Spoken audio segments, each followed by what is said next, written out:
Une minute de silence a été respectée au Parlement britannique en hommage aux victimes de l'attentat en Nouvelle-Zélande.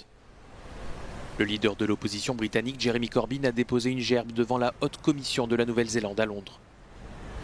Les hommages se sont succédés. Dans un tweet, Donald Trump a exprimé sa solidarité envers le peuple néo-zélandais.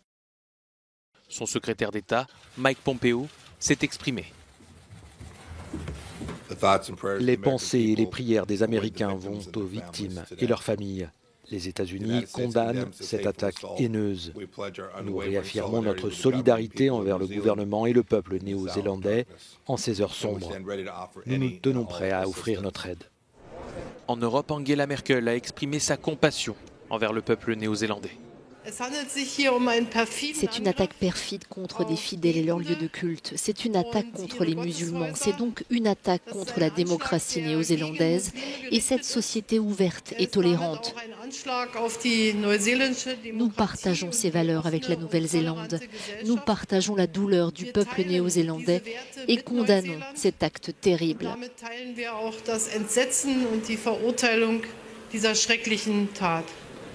En Turquie, le président Erdogan a souhaité souligner l'augmentation des actes islamophobes dans le monde.